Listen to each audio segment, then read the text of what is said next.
로마서 6장 1절에서 5절까지 말씀입니다.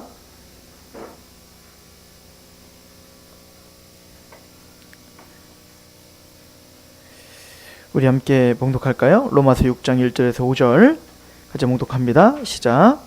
그런즉 우리가 무슨 말을 하리요? 율법을 더하게 하려고 죄에 거하겠느냐? 그럴 수 없느니라. 죄에 대하여 죽은 우리가 어찌 그 가운데서 더 살리요?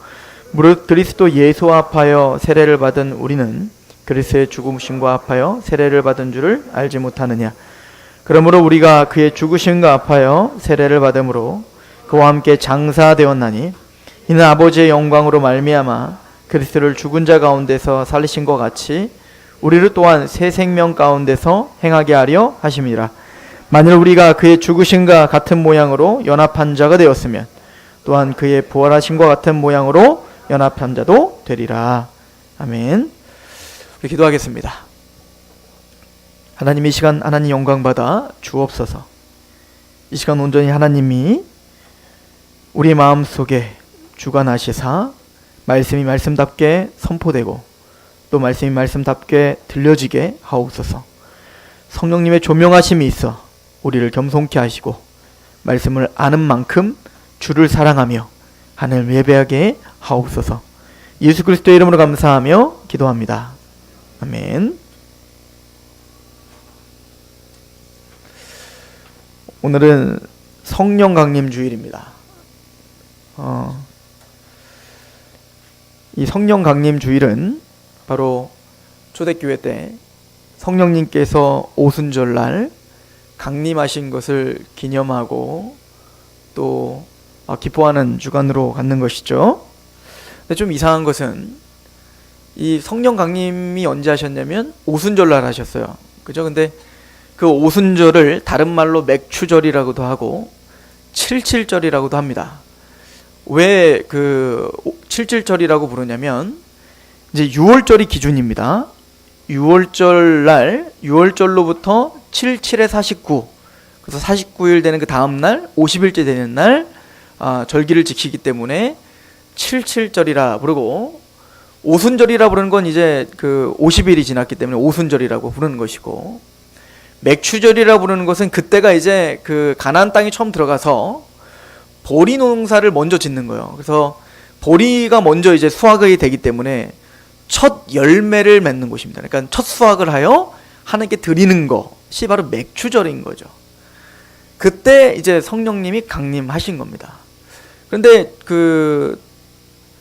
우리는 또 성령 강림 주일이 따로 있고 맥추 감사 주일이 또 따로 있죠. 이상한 겁니다. 원래 이상한 거예요. 왜냐면은 원래는 만약 맥추 감사 주일을 따지자면 지금 해야 되는 거예요. 지금. 왜냐면 6월절로부터 이제 50일째 되는 그 주간으로 그냥 한다면 말입니다. 그리고 만약에 맥추 감사 주일을 지키자면 6월절도 지키셔야죠. 그렇잖아요? 6월절 주간 해가지고 또 뭔가를 지키셔야 될 거 아닙니까? 뭔가 이게 좀 석연치는 않습니다. 왜 이걸 하는지 모르겠어요.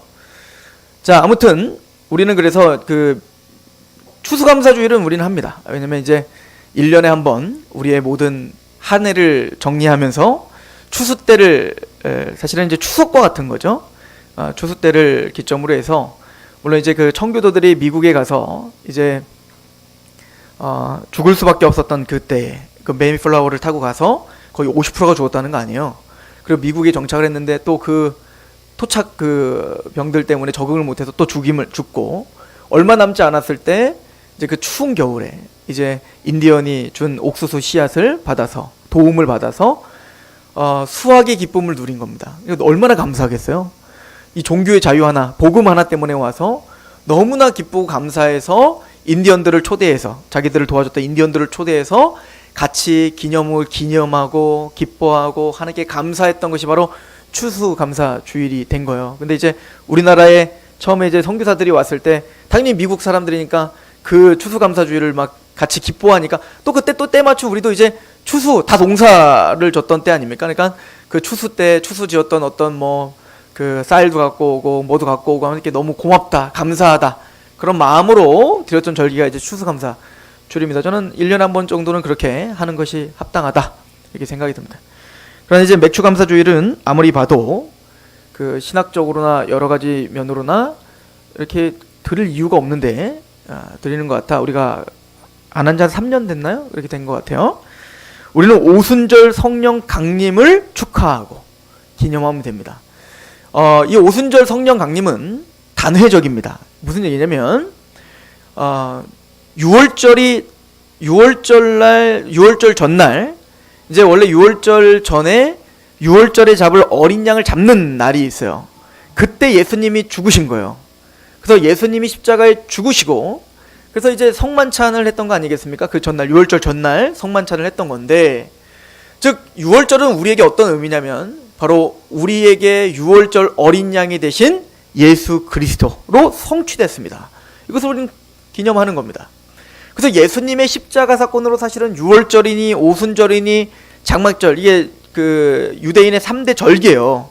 6월절부터 시작했던 무교절과, 그리고 그 77에 49, 50일째 되는 오순절, 맥추절, 칠칠절이라 부르려고 하는 절기, 그리고 이제 마지막 절기는 뭐냐면 이제 7월쯤에 있는 거죠. 그때 유대력으로는 7월인데 이게 바로 장막절이라고도 하고 초막절이라고도 하는 절기, 수장절이라고도 하는 절기. 왜 그러냐면 이때는 이제 그 보리 농사를 짓고 하나님께 첫 열매를 드리면서 기뻐하고, 그리고 그 첫 열매는 끝이 아니라 그 한 해의 추수의 시작이라고요. 그래서 시작을 해서 이제는 우리로 말하면 추석이죠, 추석. 그러니까 모든 추수가 다 끝나고 그 추수한 것들을 다 저장해요. 그래서 수장절이라고 부르는 겁니다. 저장한다 해서 수장절이에요. 그때는 이제 모든 이스라엘 백성들이 하나님 앞에 나아가 이제 광야로 나가는 거예요. 모든 식구들이 다 광야로 나가 초막을 져요. 텐트를 치는 거죠. 왜냐하면 광야 시절 때 이런 집이 어디 있었어요? 다 초막 짓고 살았지 않습니까? 텐트를 치고 살았을 거 아니에요. 그러니까 그때를 기억하며 초막을 짓고, 우리로 말하면 텐트를 짓고 거기서 일주일 동안 애들이랑 지내는 거예요. 그럼 애들이 물어보겠죠. 왜 이렇게 생고생을 해야 돼요, 아빠? 그러면 우리가 너희가 지금 편안하게 집을 짓고 농사를 해서 먹고 마시는 것이 다 우리의 노력이 아니라 하나님의 은혜야를 기억하는 겁니다. 그래서 원래 우리는 애굽의 포로로 있다가 하나님이 6월절 어린 양의 피를 뿌려주시고 또 그 은덕으로 우리가 살아, 하나님은 10가지 재앙의 마지막 재앙을 넘어가게 하시고, 그리고 홍해를 건너 하나님은 우리를 구원시켰단다. 구원시켜 우리는 원래 이 광야에서 불기둥과 구름기둥, 만나와 메추라기를 먹으며 하나님의 은총이었으면 하루도 살 수 없는 그 땅, 척박하고 뱀과 정갈이는 그 땅에 하나님의 쉐카나의 영광, 그 영광의 구름 밑에서 우리는 보호를 받으며 살았단다.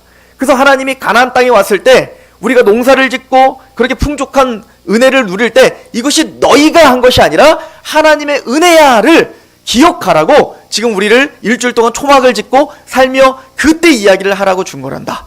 이게 바로 초막절의 의미인 거예요. 그래서 초막절이라고 부르는 겁니다.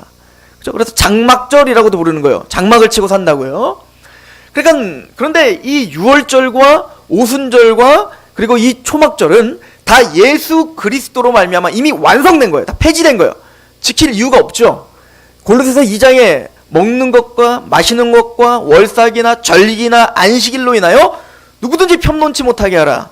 이 모든 것들은 참 형상이 아니요 그림자다 이거예요. 참 형상은 예수 그리스도다. 그러니까 예수님의 십자가 사건으로 이미 다 완성됐다는 것입니다. 이걸 강조하고 있는 책이 요한복음이에요. 그래서 여러분들 요한복음을 보면 마태와 마가와 누가복음은 예수님이 이 반경이 굉장히 많죠. 갈릴리도 가셨다가 가버나움도 가셨다가 예루살렘도 오셨다가 계속 왔다 갔다 하세요. 근데 요한복음은 어디에 집중하고 있냐면 예수님께서 예루살렘에서 있었던 일들을 집중적으로 보도하고 있는 게 요한복음입니다. 그러니까 예루살렘은 언제 갈까요? 절기 때 가겠죠. 그러니까 요한복음은 모두가 절기를 중심으로 해서 이야기를 풀어갑니다. 6월절 이야기와 특별히 장막절 이야기를 통해서 풀어가요. 그래서 6월절날 여러분들이 잘 아는 것처럼 오병이어 기적을 언제 베풀었냐면 바로 6월절을 기점으로 해서 베푸신 겁니다. 그래서 요한복음은 그걸 정확하게 기록하고 있죠. 6월절 절기 때에 오병이어 기적을 베풀어 내가 너희에게 줄 떡은 이 떡과 이 물고기가 너에게 진짜 줄 떡이 아니라 모세는 광야에서 만나와 메추라기를 너에게 먹였지만 내가 너에게 진짜 줄 오병이어, 진짜 오병이어가 뭐냐면 나다 이 얘기인 거예요. 내가 생명의 떡이다.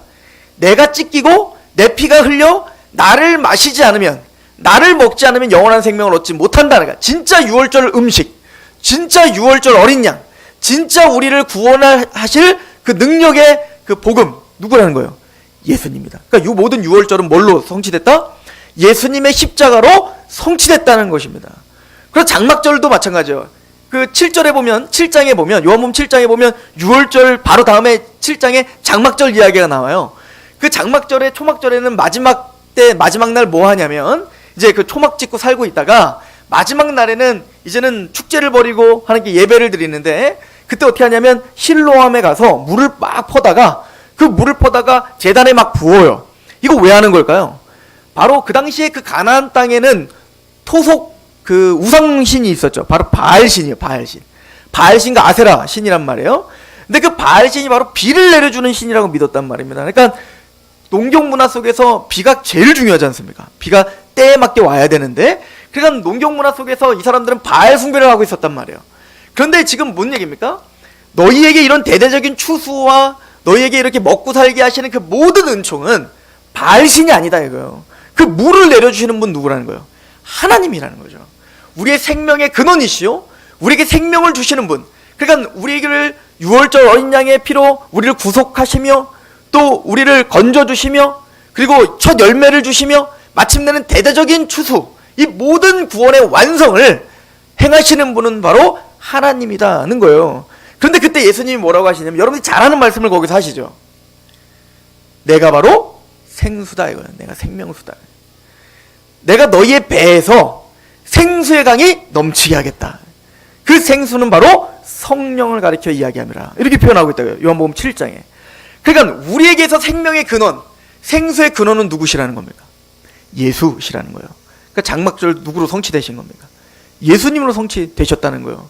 그러면 우리는 절기를 지킬 필요가 없는 거죠. 그런데 예수님이 유월절 어린 양이 되셔서 우리의 죄를 위해서 십자가에 죽으신 거예요. 그러니까 우리에게 유월절은 뭐죠? 예수님이 십자가에서 죽으신 사건입니다. 여러분들, 예수님이 십자가에서 죽으신 건 반복됩니까? 단회적입니까? 단회적인 거예요. 반복됩니다면 이제 카톨릭 되는 거예요. 카톨릭은 반복적으로 예수님이 십자가에 죽는다고 생각해요. 그래서 매 미사 때마다 예수님이 죽어 제사를 드린다고 생각하는 거예요. 자, 그럼 우리는 그렇게 믿지 않습니다. 히브리서가 말하죠. 단번에 영원히 온전케 하셨다. 한 번의 제사로 영원히 온전케 된 거예요. 그래서 예수님의 십자가 사건이 단회적이에요. 그러면 이미 유월절은 예수님의 십자가로 끝난 겁니다. 믿으십니까? 그런데 그 유월절을 기점으로 해서 77에 49, 50일째 되는 날이 오순절이고, 그때 누가 임하셨어요? 성령님이 임하셨습니다. 이것도 큰 구속사의 하나인 거예요. 그러므로 오순절은 반복되는 겁니까? 단회적인 겁니까? 당연히 단회적인 겁니다. 예수님의 십자가 사건을, 예수님이 구원을 완성하셨어요. 그죠? 예수님께서 십자가에 죽으시고 부활하시고 승천하심으로 구속을 완성하셨단 말입니다. 이미 우리의 죄를 다 담당하시는 그 모든 하나님의 계획을 그리스도께서 완성하셨는데, 그 완성된 예수님의 십자가와 부활의 이야기가 우리에게 적용돼야 된단 말이에요. 여러분들, 우리가 예수님의 십자가의 이야기를 안다 하여 예수님 부활한다는 걸 알고 계란 까먹었다가 우리 구원받는 거 아니잖아요. 그 예수님의 십자가와 부활이 정말 내 사건인 것이 믿어져야 되고, 내가 거기에 연합돼야 되고, 내가 거기에 인침돼야 되는 거 아니에요? 그런데 그건 누가 하시는 겁니까? 성령님이 하시는 거란 말이에요. 그래서 그 유월절의 완성이신 예수 그리스도의 십자가와 부활을 이 교회에 적용시켜 주시러 누가 오시는 거예요? 바로 오순절날 성령님이 강림하신 겁니다. 그래서 예수님께서 십자가에 죽으시고 40일 동안 같이 있었어요, 제자들에게. 예수님이 가신 다음에 50일 동안 아무도 없다가 갑자기 오신 게 아니라 40일 동안 그걸 계속 가르쳐 주셨다고요. 하나님의 나라가 무엇인지를 계속 설명해 줬단 말입니다. 그래서 계속 약속하셨죠. 또 다른 보혜사가 올 거야. 그 보혜사가 오면 나의 것을 가지고 나를 증언하실 거야. 나의 영광스러움을 드러내어 주실 거야. 의에 대해서, 죄에 대해서, 심판에 대해서 알려주실 거야. 예수님은 끊임없이 성령님을 약속하셨고, 오순절날 바로 그 약속된 성령이 오신 겁니다. 무슨 의미가 있죠? 오순절날, 맥추절날, 77절날은 바로 가나안 땅에 들어가 첫 열매가 수확하여 하나님께 감사하는 절기라고 했습니다. 마찬가지로 이젠 예수 그리스도의 십자가와 부활의 그 구속에 적용된 교회가 첫 번째 열매가 시작된 거예요. 이게 바로 오순절인 겁니다. 그래서 성령님이 강림하심으로 교회가 시작됐어요. 성령님이 강림하심으로 하면 십자가의 그 보혈의 피가 열매를 맺기 시작했다고요. 이게 완성된 열매인가요? 아니죠. 대대적인 추수가 올 겁니다. 언제? 예수님의 재림 때. 그러나 이미 시작된 겁니다. 이게 바로 오순절 성령 강림의 사건인 겁니다. 그래서 오순절 성령 강림의 사건은 뭐의 역전이냐면 바로 하나님을 대항한 인간의 죄성을 역전시키는 사건입니다. 그래서 여러분들 아담이 타락한 이후에 인간은 이제 타락하여 두 반열로 딱 나눠지죠. 어떤 반열이요? 셋의 반열과 가인의 반열이야. 아벨과 가인으로 나눠지는 겁니다. 하나님께 예배하는 반열과 하나님을 대항하는 반열로 나눠집니다. 항상 근데 모든 역사는 누가 항상 의리예요. 하나님을 믿고 있는 우리가 의리예요. 항상 두드려 맞아요. 고난당해요. 항상 핍박당합니다. 가인이 아벨을 쳐 죽이는 것처럼 말입니다. 그래서 하나님은 아벨을 대신한 새로운 씨를 줬는데 바로 그게 새 씨였죠. 그래서 셋의 반열, 하나님을 경외하고 하나님을 예배하는 반열이 있었단 말입니다. 근데 그들도 타락했어요. 그들도 나의 시간이 흐르니까 이제는 자기의 눈에 보기 좋은 대로 사람의 딸들, 즉 그 가인의 반열들과 결혼하기 시작한 것, 즉 종교 혼합주의가 시작된 겁니다. 타협하기 시작한 겁니다. 그래서 만들어진 게 뭐예요? 네피림이었어요. 네피림은 거인입니다. 힘이 있고 용사이고 그들은 그의 힘을 믿고 하나님을 대적하고 사람들을 정복하고 자신의 이름을 떨치려고 했던 게 바로 네피림들이었죠. 그리고 그 정점에 노아 홍수 심판이 들이닥친 거예요. 하나님이 심판하시는 거죠. 그러나 하나님은 모든 인류를 끝장내지 않고 하나님의 은총 속에 뭐합니까? 새로운 인류를 시작합니다. 근데 노아 때에도 세 종류로 나눠졌죠. 셈과 함과 야벳입니다. 그래서 하나님을 숭배하는 셈의 반열과 하나님을 대적하는 함의 반열에 또 싸움이 시작되는 거예요. 그죠? 그래서 그 함의 반열에 또 다른 네피림이 하나 일어나는데 그게 바로 니무롯이라는 자입니다. 니무롯은 고대 근동의 첫 번째 용사인데 하나님을 대항하여 용사인 겁니다. 그리고 그가 신할 땅에 가서 뭘 쌓냐면 바로 바벨탑을 쌓죠. 바벨탑은 바로 인간 타락의 극치를 보여주고 있는 거, 절정의 사건인데요. 그 사건은 뭐냐면 인간들이 모였어요. 인간들이 니무롯의 어떤 그 통치함으로 모였습니다. 같이 모여서 하나가 되면 될수록 뭐 하는 겁니까? 하나님까지 닿도록, 하늘까지 닿도록 탑을 쌓자는 거예요. 하나님을 능가하는, 하나님이 감히 물로 심판하여 멸망당하지 않는 우리끼리의 나라를 세우자는 겁니다. 그래서 그 목적이 뭐냐면 우리의 이름을 내자는 거예요. 우리의 이름을 내자. 우리가 영광받고 우리가 칭송받고 내가 나 이게 바로 죄입니다. 그래서 하나님을 대적하여 나 중심의 바벨탑을 쌓아요. 그러니까 사람이 모이기만 하면, 그 악한 타락한 자들이 모이기만 하면 뭐 쌓는 거예요? 바벨탑 쌓는 거예요. 그때 하나님이 그들을 흩어버립니다. 흩어버리는 방법이 뭐죠? 언어를 혼잡케 하는 겁니다. 왜요? 말이 안 통하면 서로 하나 될 수가 없잖아. 그래서 흩어버려 버리죠. 이게 바로 죄의 저주인 거예요. 얘기는 죄인들이 모이기만 하면 하나님을 대적하는 겁니다. 하나님은 그 죄인들을 흩어버릴 수밖에 없어요. 그 상징적 표현이 뭐냐면 언어를 혼잡케 하는 거죠. 근데 그 하나님을 대적했던 바벨탑에 역전이 일어난 겁니다. 뭐죠? 이제는 모이면 모일수록 하나님을 경배하고 모이면 모일수록 하나님의 일이 이루어지고 모이면 모일수록 하나님을 영화롭게 하는 공동체가 세워진 겁니다. 이게 바로 오순절 성령 강림의 사건인 거예요. 그래서 그때 어떤 역전이 일어났죠? 방언이 터졌고 서로 언어가 다른데 하나님의 큰 일을 말하는 데 있어서는 전혀 소통함에 문제함이 없더라 이거예요. 그들이 한 마음이 되어 하나님의 큰 일을 말하더라. 이게 교회인 겁니다. 그래서 이 오순절 성령 강림의 사건은 전체 구속사 사건의 단회적이고 유일한 사건이다 라고 성경은 우리에게 가르쳐주고 있는 거죠.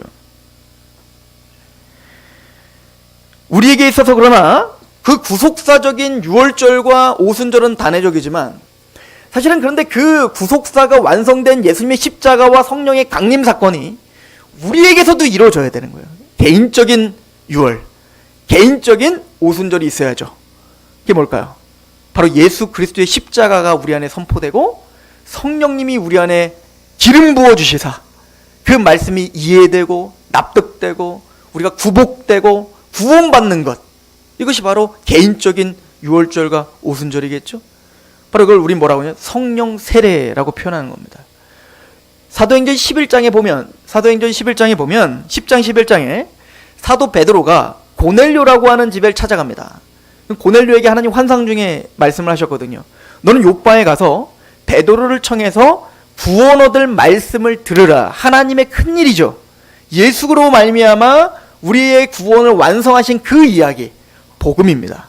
그래서 복음을 아직 몰랐던 거예요. 고넬료가 하나님을 경외하고 경건하고 온 집으로 더불어 하나님께 기도도 하고 그리고 구제도 많이 했던 고넬료인데도 불구하고 복음을 제대로 몰랐다고요.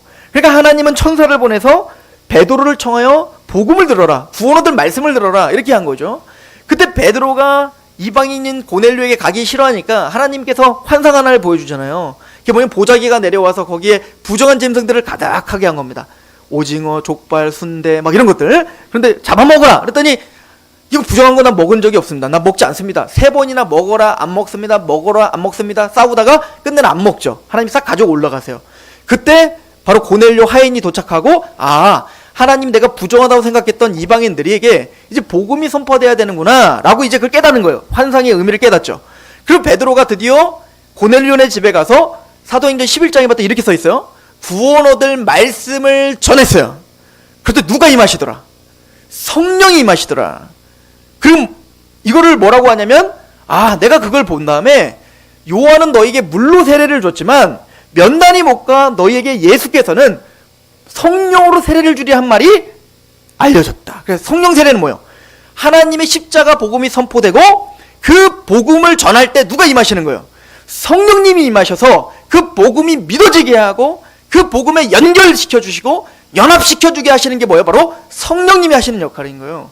이걸 데살로니가전서 1장은 뭐라고 말합니까? 내가 너희의 택하심을 안다 하는 거예요. 어떻게 하나님이 우리를 만세전에 택했다는 걸 알죠? 너희에게 복음이 말로만 임한 것이 아니라 능력과 성령과 큰 확신으로 임했다 이거예요. 여러분들 예수 그리스도의 십자가와 부활 사건은 내가 그걸 안다고 해서 구원받는 거 아니란 말입니다. 그 6월절 어린 양이 되시는 예수님의 십자가 사건이 바로 나의 죽음이며 예수님의 부활이 바로 나의 부활입니다 라고 그 예수님의 십자가와 부활 사건이 내 것이 되어야 된단 말입니다. 이걸 뭐라고 말하냐면 신학적으로는 신비한 연합, 뭐라고 한다고요? 신비한 연합이라고 불러요. 즉 이 신비한 연합, 예수님과 내가 신비한 연합이 있지 않으면 그 주옥 같은 그 어떤 말씀도 창세부터 계시록을 여러분들이 다 딸딸딸 외우고 있더라 할지라도 여러분들의 십자가와 부활에 신비한 연합이 되어 있지 않다면 우린 구원 못 받는 겁니다. 아무리 성경을 많이 알고 여러분들이 무슨 예배당을 한 100채를 지는 헌신을 했다 할지라도 여러분들이 무슨 뭘 했다 할지라도 말입니다. 예수님의 십자가 부활에 우리가 연합되어 있지 않으면 우리는 버림받은 자예요. 후원받을 수 없는 자입니다. 그만큼 신비한 연합은 너무너무 중요한 거예요. 그래서 이거를 성경은 뭐라고 표현하고 있냐면 그리스도 안에서라고 표현하고 있습니다. 그리스도 안에서. 우리가 자주 찾아봤지 않습니까? 에베소서 1장을 한번 보시죠. 에베소서 1장에 보시면 이 신비한 연합을 얼마나 중요하게 우리에게 가르쳐주고 있는지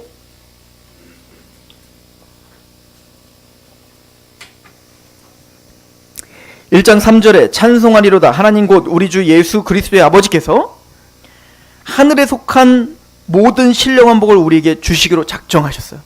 그런데 하늘에 속한 모든 신령한 복을 어디서? 그리스도 안에서 하늘에 속한 모든 신령한 복을 주시 작정합니다.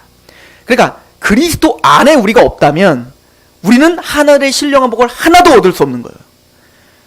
4절 창세전에 그리스도 안에서 우리를 택하셨습니다. 하나님이 그리스도 안에서 우리를 예정하신 겁니다. 언제? 창세전에. 5절 그 기쁘신 뜻대로 우리를 예정하사 예수 그리스도로 말미암아 자기의 아들들이 돼. 그러니까 그리스도 안에서 없다면 우리는 하나님의 아들이 될 수 없습니다. 6절 이는 그가 사랑하시는 자 안에서 누구예요? 예수님이죠. 그리스도 안에서 우리에게 거저 주시는 바 그의 은혜의 영광을 찬송. 우리가 예배하는 거 그리스도 안에 없으면 우리는 하나님이 받을 수 있는 예배를 드릴 수 없습니다. 영과 진리를 드리는 예배는 그리스도 안에서 드리는 예배예요.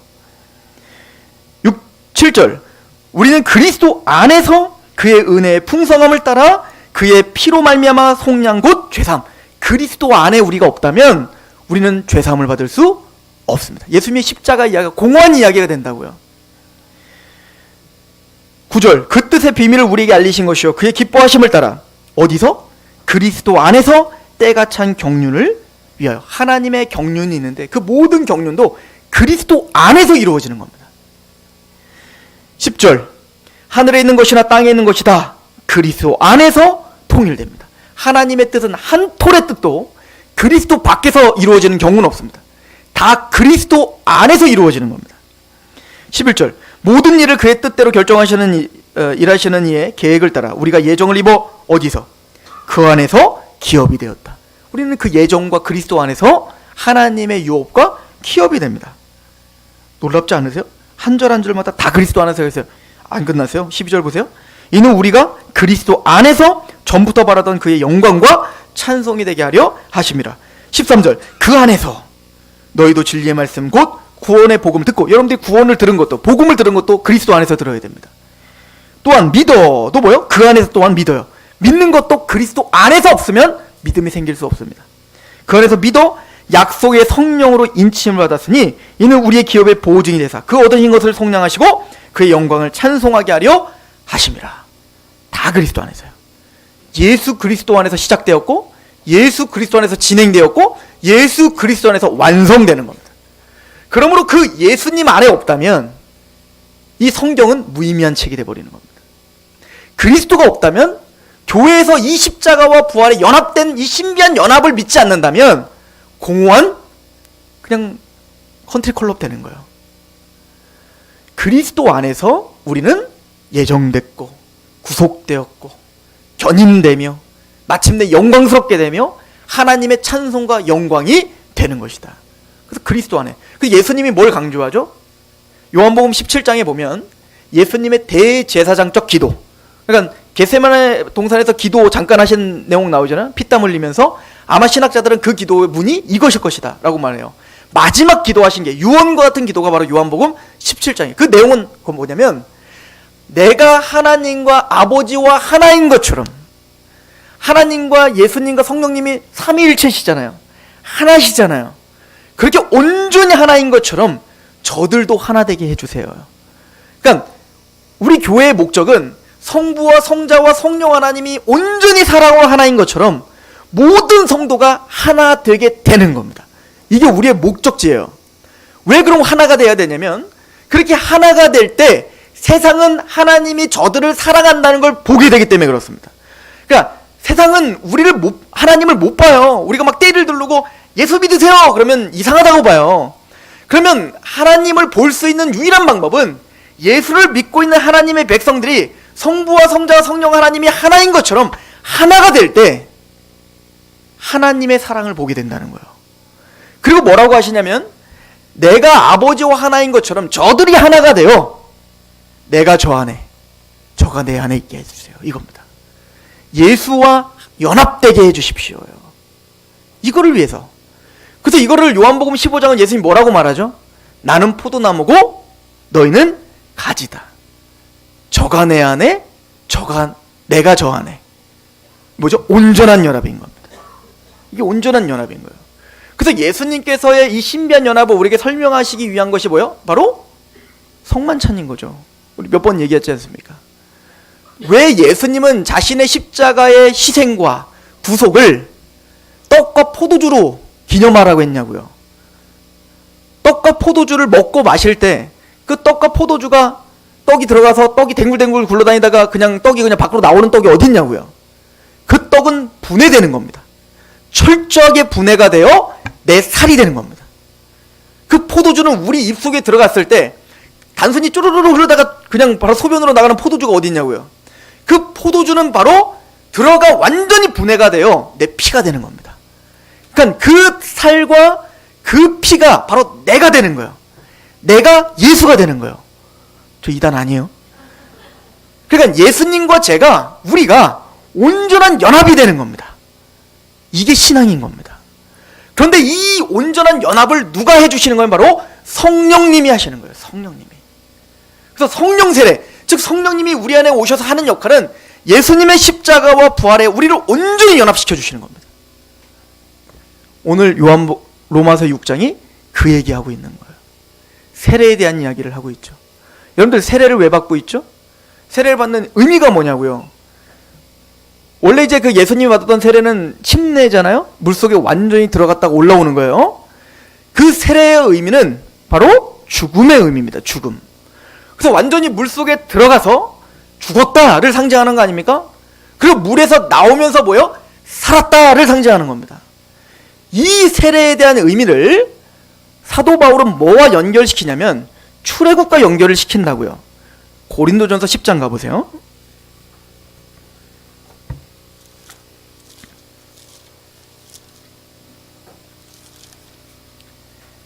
고린도전서 10장 어렵지 않으시죠? 자, 10장 1절.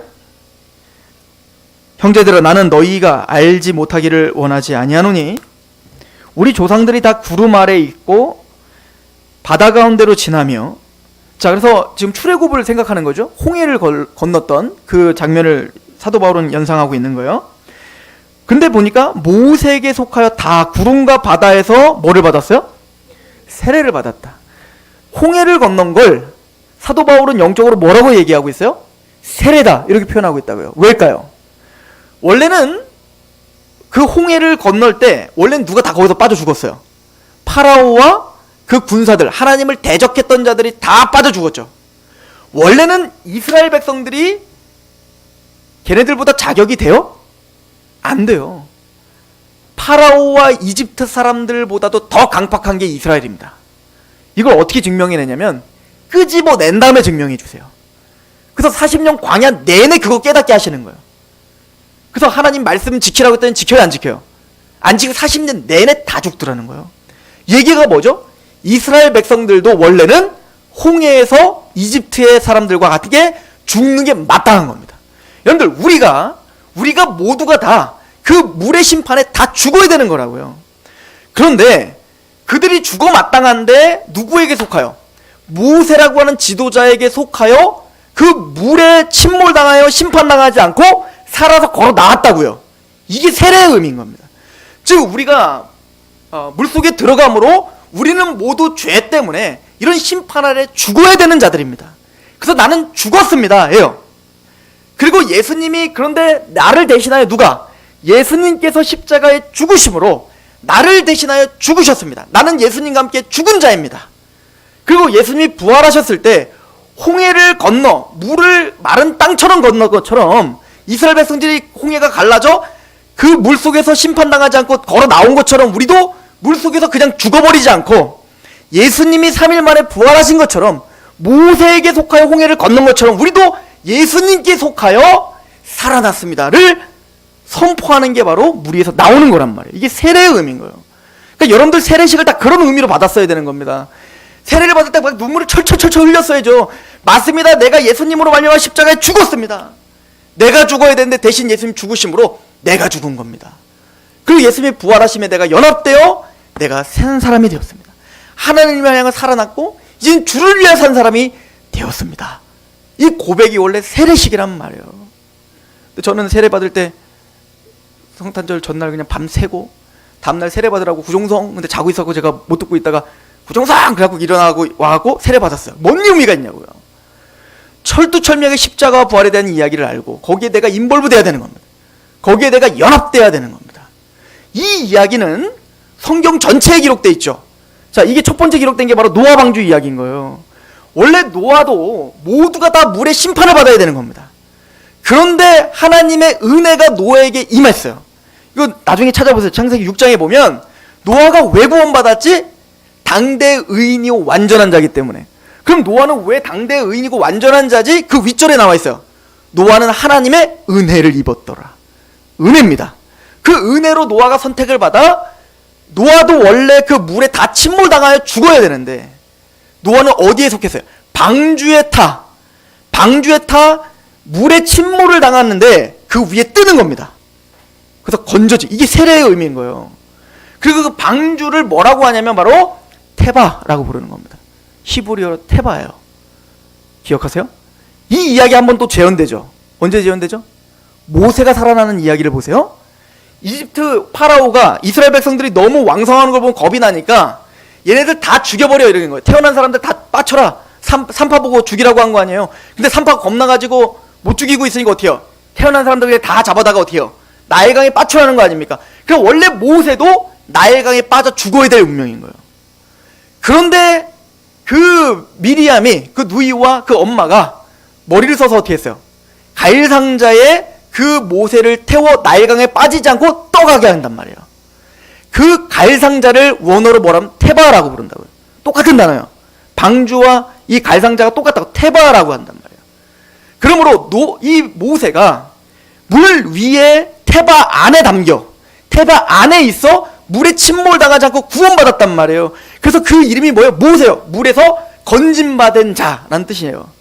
그리고 그 모세가 물에서 건짐받은 자가 이스라엘을 정말 물에서 건지는 자가 되는 거예요. 이해가십니까? 이 모세는 바로 예수 그리스도의 모형입니다. 그래서 예수님이 십자가에 죽으시고 부활하셨습니다. 그래서 그렇게 건짐받은 예수께서 우리 첫 열매가 되어주셔서 우리를 건지시는 유일한 구원자가 되어주시는 거예요. 그래서 이 테바라는 단어가 노아의 방주와 또 갈상자만 테바가 아니라 법궤를 테바라고 합니다. 그리고 그 법궤는 예수 그리스도를 상징합니다. 그래서 요단강을 건널 때는 그 법궤를 모두가 다 쳐다보므로 어떻게 해요? 법궤를 맨 제사장이 요단강을 밟을 때 물이 갈라지는 겁니다. 누구를 통하여 구원을 받는 겁니까? 바로 하나님이시다. 우리의 법궤이신, 우리의 방주이신, 우리의 테바 되시는 예수 그리스도 안에서만이 우리는 구원에서, 죽음에서 건져진다. 이게 구원에 대한 의미인 거죠. 그런 의미를 담고 우리가 세례를 받는 겁니다. 그래서 이것을, 이 예수님의 십자가와 부활에 우리를 연결시켜 주시는 분이 누구라? 성령님인 것입니다. 그리고 오늘 요한복음 로마서 6장은 이렇게 말합니다. 오늘 본문을 가보시죠.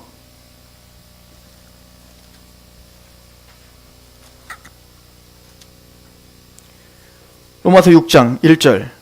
그런즉 우리가 무슨 말을 하리요? 은혜를 더하게 하려고 죄 거하겠느냐?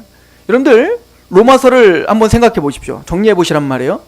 1장부터 3장 20절까지 죄에 대한 이야기 했다고 했어요. 우린 죄인입니다. 죽을 수밖에 없습니다.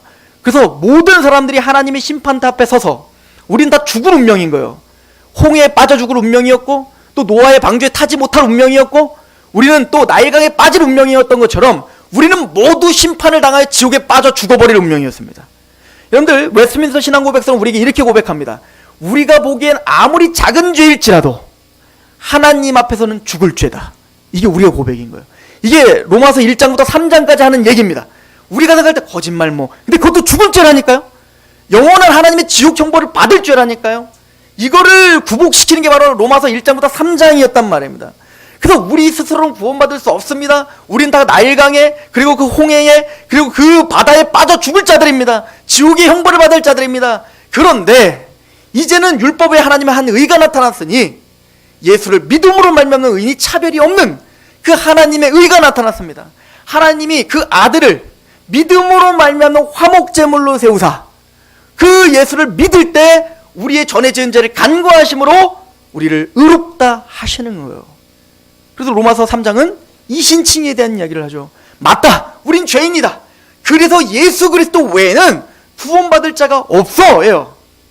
그럼 이것이 내가 꾸며낸 얘기인가? 내가 그냥 한 얘기인가? 아니야. 이것은 이미 구약 때부터 이 구원 외에는 어떤 구원도 없었다고. 그래서 아브라함 이야기를 4장에 했단 말입니다. 아브라함도 바로 믿음으로 의롭다 받은 거지, 경건하지 않고 일한 것이 없는 자를 의롭다 하시는 하나님을 믿을 때 의로 여기시는 그 은혜 때문에 아브라함도 다윗도 모든 인류가 다 의롭다 받고 구원받을 수밖에 없는 거야. 언제부터? 로마서 5장에 아담 때부터다 이거예요. 한 사람이 범죄함으로 말미암아 많은 사람이 죄인 된 것처럼 한 사람의 의로운 행동으로 말미암아 우리가 의인 됐다 이겁니다. 그러면은 우리가 은혜에 거하기 위해서 우리가 할 수 있는 게 하나도 없잖아요. 또 우리가 죄를 깨달아야 하나님의 은혜를 더 크게 느낄 거 아니에요. 그러면 우리가 은혜에 거하려고 죄에 거하면 되겠네요. 우리가 할 수 있는 게 하나도 없으니까 이제 앞으로 막 살아도 되겠네요. 이 질문을 하고 있었죠. 그래서 6장 1절, 그런즉 우리가 무슨 말하리요? 은혜를 더하게 하려고 죄에 거하겠느냐? 그럴 수 없다. 진짜 구원받았다면, 진짜 은혜를 안다면 그럴 수 없다요. 왜일까요? 이신칭에는 단순히 이신칭으로 끝나는 게 아니라 구원은 우리를 역동적으로 변화시킨다. 왜? 이거는 말장난이 아니기 때문에. 예수님의 십자가와 부활에 구원을 받았다는 얘기는 예수님의 십자가와 부활에 내가 온전히 연합됐다는 얘기이기 때문이다. 지식적으로 깨달은 게 구원이 아니라고. 예수님의 십자가 사건 나 알아요? 부활 사건 알아요? 영접 기도합시다. 예. 구원받았어. 이거 아니라고. 진짜 구원이란 그 예수님의 십자가와 부활이 이해된 걸로 끝나는 게 아니라 그 십자가에 내가 죽었다고 믿는 겁니다. 예수님의 부활에 내가 연합되어 내가 하나님을 향하여 사는 것을 믿는 겁니다. 전 인격으로 믿는 거란 말이에요. 이게 진짜 구원이란 말이에요. 그래서 요한복음 6장은 로마서 6장 뭐래요? 2절. 그럴 수 없느니라 죄에 대하여 죽은 우리가 어찌 그 가운데서 더 살리오. 무릇 그리스도 예수와 합하여 세례를 받은 우리는 그의 죽으심과 합하여 세례를 받은 줄을 알지 못하느냐? 그러므로 우리가 그의 죽으심과 합하여 세례를 받음으로 그와 함께 장사되었나니 이는 아버지의 영광으로 말미암아 그리스도를 죽은 자 가운데서 살리신 것 같이 우리를 또한 새 생명 가운데 행하게 하려 함이라. 5절 같이 읽어봅시다. 시작. 만일 우리가 그의 죽으심과 같은 모양으로 연합한 자가 되었으면 또한 그의 부활과 같은 모양으로 연합한 자가 되리라. 우리가 예수님의 십자가를 믿는다는 건 내 죄만 죽은 게 아니에요. 내가 죽은 겁니다. 내가. 내 옛 자아가 죽은 거라고요. 내 탐욕을 숭배하던 또 나를 숭배하던 그 이기적이던 내가 죽었다고 믿는 겁니다. 그리고 예수님의 부활과 연합되어 이제는 하나님을 향하여 사는 자가 된 겁니다. 이게 세례의 의미인 거예요. 예수님의 십자가 부활에 이렇게 우리를 온전히 연합시키는 게 바로 성령님이 이게 바로 성령 세례인 겁니다. 그럼 이렇게 진짜로 예수를 믿는 자가 뭐라고 고백할까요? 갈라디아서 2장 20절은 말합니다. 내가 그리스도와 함께 십자가에 못 박혔나니. 누가 십자가에 못 박혔? 내 죄만 못 박혔다고요? 아니요. 내가 못 박혔다고. 내가 죽었다니까요. 내가 내 이름 나 하던 내가 죽었다고요. 내가. 이제는 내가 사는 건 내가 아니라니까요. 이게 구원받은 자의 고백이라는 겁니다. 내가 그리스도와 함께 십자가에 못 박혔나니 그런즉 이제는 내가 사는 것이 아니요 오직 내 안에 그리스도께서 사시는 것이라. 이제 내가 육체 가운데 사는 것은 나를 사랑하사 나를 위하여 자기 자신을 버리신 하나님의 아들을 믿는 믿음 안에서 사는 것이라. 나를 위한 삶이 아니래요. 이젠 내 삶이 아니라 예수를 대신하는 삶을 산다는 겁니다. 이게 세례예요. 고린도 후서 한번 가보시죠. 고린도 후서 5장입니다.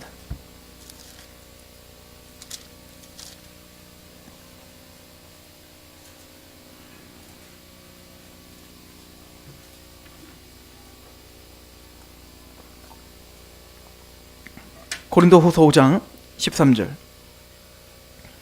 우리가 만일 미쳤어도 하나님을 위한 것이요 정신이 온전하여도 너희를 위한 것이니. 그러니까 사도 바울은 하나님과 교회를 위해 살았다는 거예요. 그리스도의 사랑이 우리를 강권하시기 때문이다. 성령님이 우리 안에 하나님의 사랑을 부어주신다면서요. 그래서 그 하나님의 사랑이 우리를 강권해요. 그래서 그리스도의 사랑이 우리를 강권하시도다.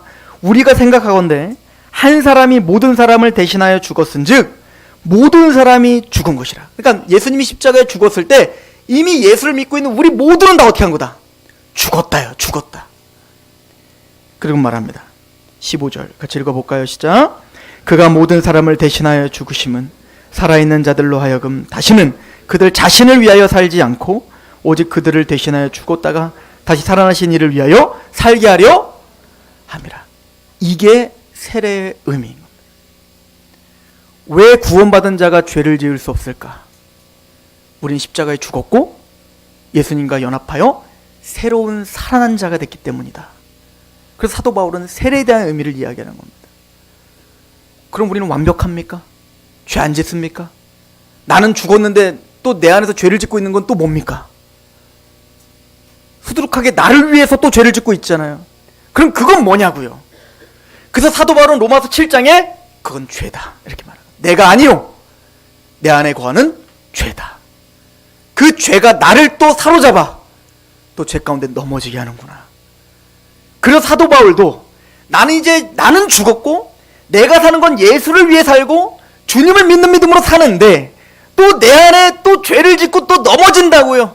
그러니 내 안에 어떤 마음이 들까요? 비참하지 않겠습니까? 죄송스럽지 않겠습니까? 그래서 하나님 앞에 오라는 권고한 사람입니다.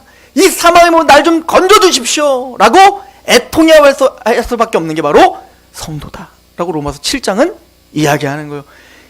여기에 직면하셔야, 차근차근 이렇게 가셔야 로마서 8장의 그 시월이 우리에게 있는 겁니다. 그러므로 그리스도 안에 자리는 결코 정죄함이 없느니라. 그럼에도 불구하고 맞아요, 난 예수님을 위해서 죽었습니다. 그래서 주님을 위해서 사는 자입니다. 그런데 내 삶은 개판이네요. 또 죄를 짓네요. 또 넘어졌네요. 주님, 내가 이런 존재입니다. 그러나 그리스도 안에 자는 결코 정죄함이 없단다. 성령님 말할 수 없는 탄식으로 너를 위해서 지금 간구하고 계시고, 그래서 사랑 부르심 받은 너희들이 합력하여 반드시 선을 이루게 될 것이고, 성부 하나님께서 자기 아들을 죽이기까지 해서 너희를 살렸는데 너희의 구원을 떨어뜨리겠느냐? 반드시 구원의 완성까지 너에게 주시지 않겠는가? 성자 예수님께서 십자가에 우리를 위해서 십자가에 죽으시고 부활하시고 지금도 살아서 우리를 위해서 자기의 피값으로 우리를 변호하고 계시는데, 깊음이나 높음이나 사망이나 권세자들이나 그 어떤 것도 그 사랑에서 끊을 수 없단다. 그래도 불구하고 우리는 죄송한 거예요. 애통하는 겁니다. 주님 앞에 내가 이제부터는 죄 져도 되겠네? 어떻게 그런 말이 나오겠습니까? 겸허해지지 않겠습니까? 말씀 앞에 더 겸손해지지 않겠습니까?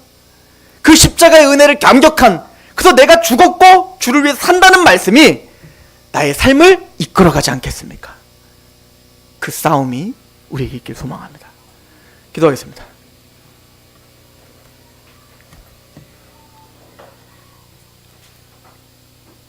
예수 그리스도의 은혜가 우리를 사로잡습니다. 하나님의 사랑이 우리를 강권하시는 것처럼 우리가 그 사랑 앞에, 말씀 앞에 굴복하며 주님 앞에 산다고 고백하지만 또 넘어지고 또 쓰러지는 자입니다. 하나님, 이 말씀이 기억나게 하여 주시옵소서. 이미 예수님의 십자가로 나는 죽었다. 이제는 내가 사는 것이 아니요 나를 사랑하사 자기의 몸을 나를 위해서 헌신하신, 희생하신 예수 그리스도를 대신하여 사는 것이요 예수님이 산다는 것을 기억나게 하옵소서. 그래서 싸우게 하시고 승리하게 하시고, 또 그래서 하나님의 은혜밖에 구할 것이 없는 나약한 자임을 가지고 주님 앞에 심령이 가난한 자로, 오늘도 예배자로, 오늘도 기도의 자리로 서 있게 하옵소서. 예수님의 이름으로 감사하며 기도합니다. 아멘. 하나님 앞에 찬양합시다.